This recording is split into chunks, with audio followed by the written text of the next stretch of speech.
Alright guys, so now we are going to try to do the problem number, I decided to do problem number 15. So in this problem number 15, we have y equal 2/3 of sinus x. It's a good option for us to review how to graph sinus x. So what we are going to do is going to take when x equals 0, when the angle is equal to 0. So and in this case the angle is x. When x equals 0, sinus 0 equals 0, so y will be equal to 0.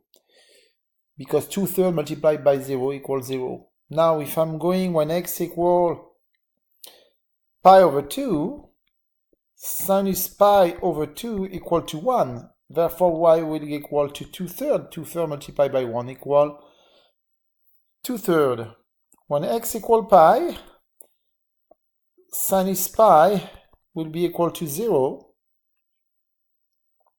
and y will be again equal to 0.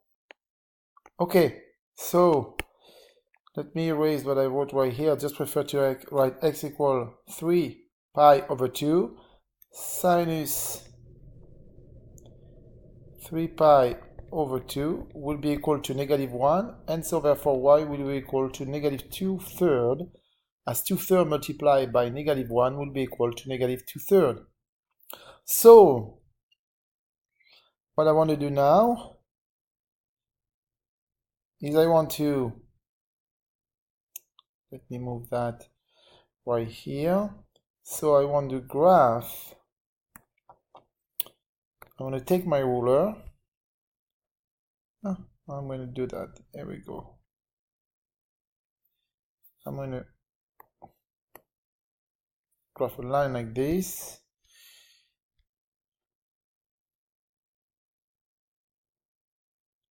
And I'm going to graph a line like that. Right here we'll have y, which is supposedly equal to 2/3 of sinus x.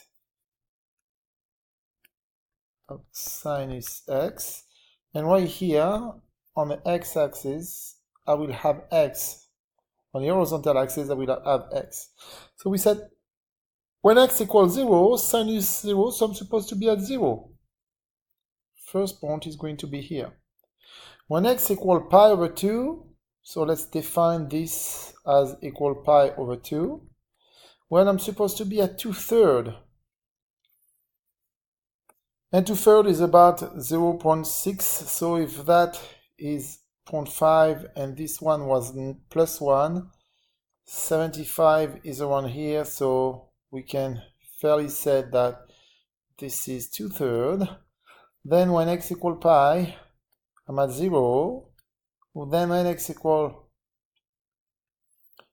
3 pi over 2, right there. So right there we are x equals pi. Now we are at 3 pi over 2. I'm supposed to be somewhere right there. And then again I will be 0. And then again I will be 2/3.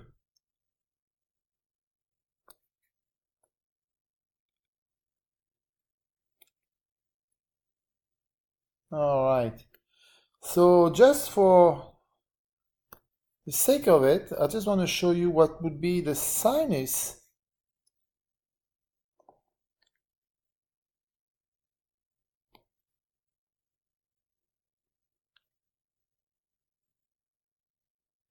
so that is sinus x. When in black, actually I'm going to write that in black right there. Let me erase that.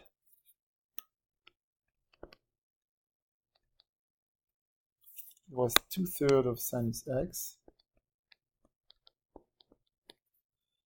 This is 2/3 of sinus x.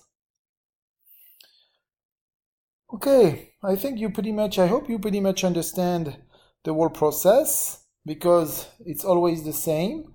So let's see if I can do something else for you. Yes, and I'm going to do problem number Yeah, number 29. On the problem number 29, what do we have? On the problem number 29, that will be the last one I'm going to do. So problem number 29, we got y equal 2 times sinus 1/4 of the x. So the first thing, what I want you to do is write that the angle is 1/4 of the x. But remember, what we're trying to graph is not y in function of my angle, is y function of x. So what I want to do is when 1/4x equal to 0, which means basically when x equal 0, sinus 1/4 of x will be equal to 0, because 1/4 of x equals 0. If 1/4 of x equal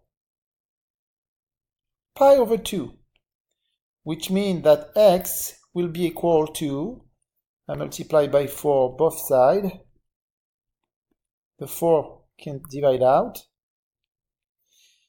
Let me write a proper 4. The 4 divide out. On this one, the 4 divided by 2, it's a 2. X equal to 2 pi. So sinus of 1/4x equal, when the angle equal pi over 2, I know it's equal to 1. 1/4x equal pi, which means x equal 4 pi. Sinus 1/4 x is equal to 0.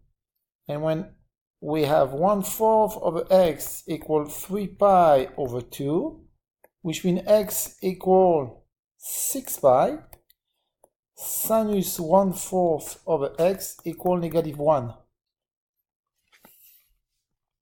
Now, remember, I'm not dealing with sinus 1/4 x, I'm dealing with 2 times sinus 1/4 x. So 2 times sinus 1/4 x, when it's equal to 0, will be equal to 0.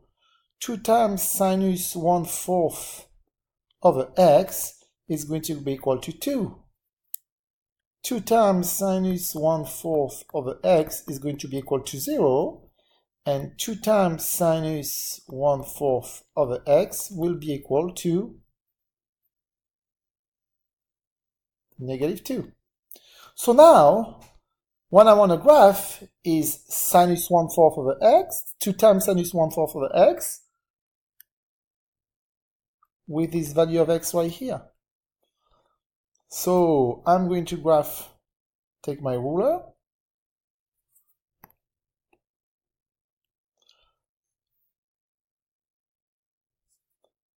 I take my ruler, and obviously I could take some negative value of x, of course, but I don't want to do that.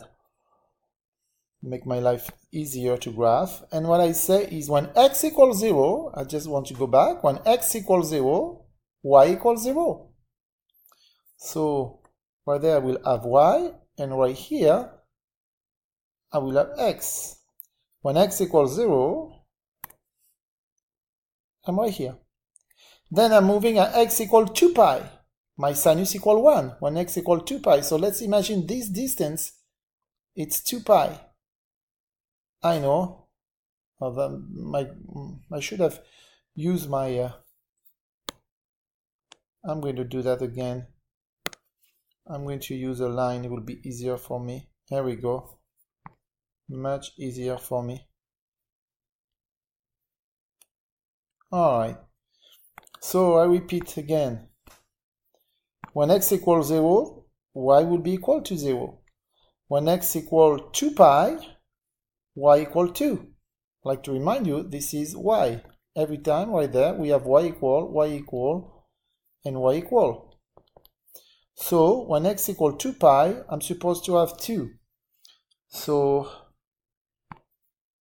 if that is equal to 2 pi, and let's pretend that is equal to 1, now 4 is equal to 2, and so this is equal to 2. Remember, previously I considered that as equal to 1. Now it's equal to 2, I change the scale. When x equals 4 pi, my sinus, my y equals 0.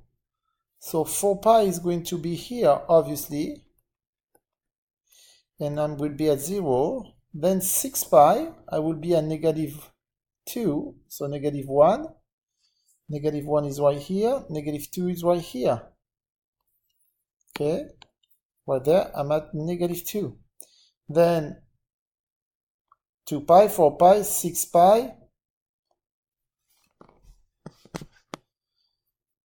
equal negative 2, but I could be x equal 8 pi, and I will be again equal to 0.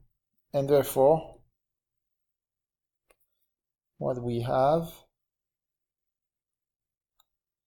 is something like that. This is y equal 2 times sinus 1/4 over x.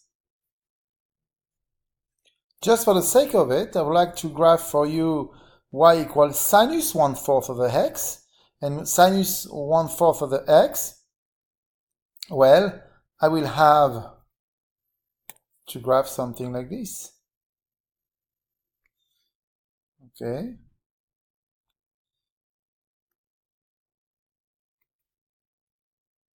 This would be y equals sinus 1/4 over x. And we can see the influence of multiplying by 2. We are multiplying by 2 the amplitude of the